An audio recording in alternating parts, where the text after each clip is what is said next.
दुनिया का सबसे भिखारी देश, अत्याचार सहन करने वाला देश बनाया है।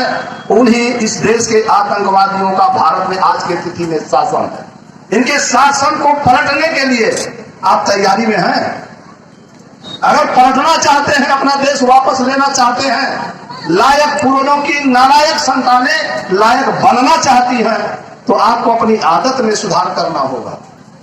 आत्म परीक्षण, आत्मावलोकन करने की बात हमारे मुख्य अतिथि जी कर रहे थे कि हमें दूसरों को उपदेश देने की जरूरत नहीं है, खुद अपने अंदर हम सुधार कैसे करें। सील का पालन हमें करना है या सील के दुश्मनों को पालन करना है? दरोगा जी आए हैं, चले जाएंगे, रहेंगे, कोई गारंटी नहीं है, कुछ लोग सामने हैं। इस देश में जोगिंदर कुमार बनाम उत्तर प्रदेश सरकार AIR 1994 सुप्रीम कोर्ट 1349 की खंडिका 13 में राष्ट्रीय पुलिस आयोग की लिपिबद्ध रिपोर्ट 3 नंबर की उसमें लिखा है कि भारत में 60% निर्दोष लोग आज भी जेलों में बंद है। और ये बंद करने वाला कोई और नहीं, दरोगा जी लोग हैं। FIR भी क्या होता है, और FIR आपका भाई कराता है, उनकी मजबूरी है। मजबूरी है आपके भाइयों की। ये बेचारे पुलिस प्रशासन के लोग FIR नहीं करेंगे तो मोहिनी कुमारी बदनाम अन्य के मामले में इन्हीं पर कार्रवाई हो जाएगी। तो ये FIR करते हैं, लेकिन विवेचना करते समय अगर ये नैतिक पतन के शिकार हो जाते हैं तो निश्चित तौर से कि FIR लगाने के जगह आरोप पत्र समर्पित करते हैं।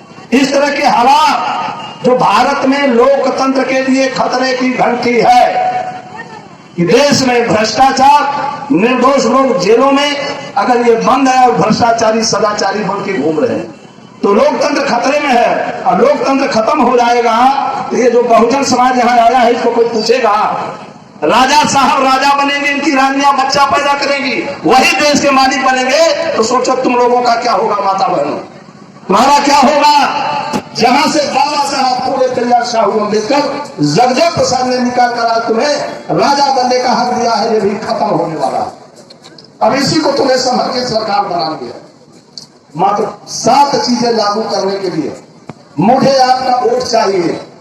वोट देने के लिए तैयार हैं?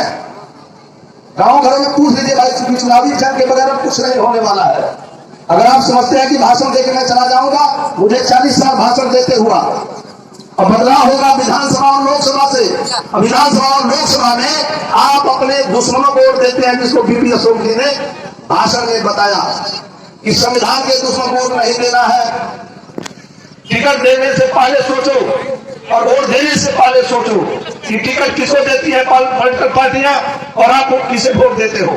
ये संविधान के दुश्मन है, तुम्हारी तरक्की के दुश्मन है या तुम्हारे हिमायती हैं। इनकी लफाजी भली बातें सुन करके मैं अफसोस होता है। ये आंकड़ा हो, भारत की पार्लियामेंट में जितने लोग पहुंचे हैं 2024 के लोकसभा चुनाव में, जो आपके वोटों से पहुंचे हैं, इसमें मात्र 39 आदमी 10 करोड़ से नीचे 1 करोड़ से ऊपर की संपत्ति है। कितना रखते हैं? 1 करोड़ से 10 करोड़ की।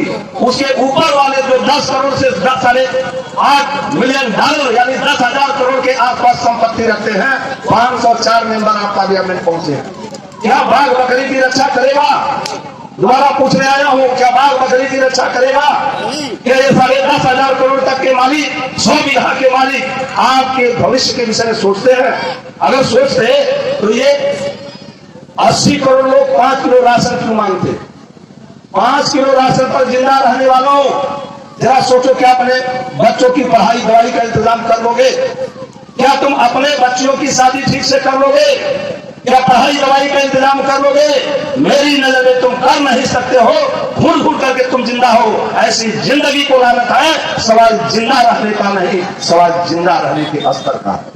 जीने के तरीके हैं, गुलाम बन करके जिंदा रहना, लात मुक्का खा के जिंदा, माँ बहनों की आबरू लुटा करके जिंदा रहना।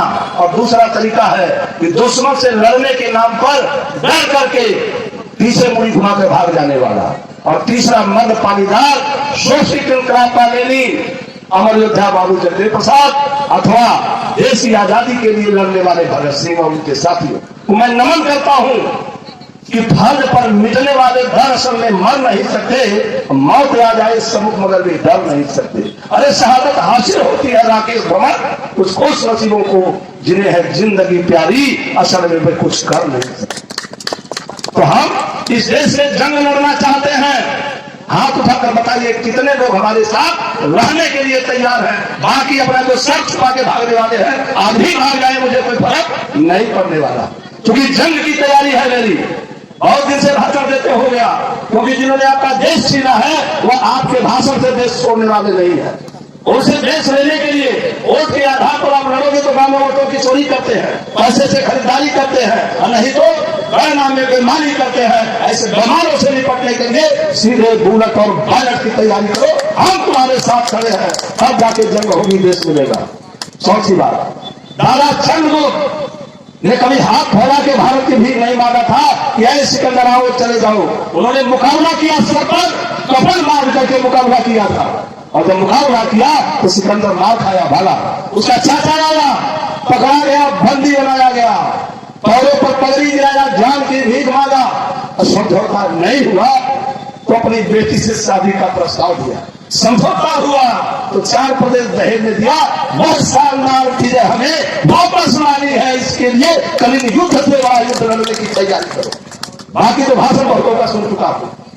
अब आता है कि अगर हम युद्ध लड़ेंगे तो या तो शहीद होंगे या तो सत्ता प्राप्त करेंगे, हम इसकी तैयारी में हैं। और इस बार 27 से लेकर 29 तक का जो चुनाव होगा, आर पार की जंग होगी।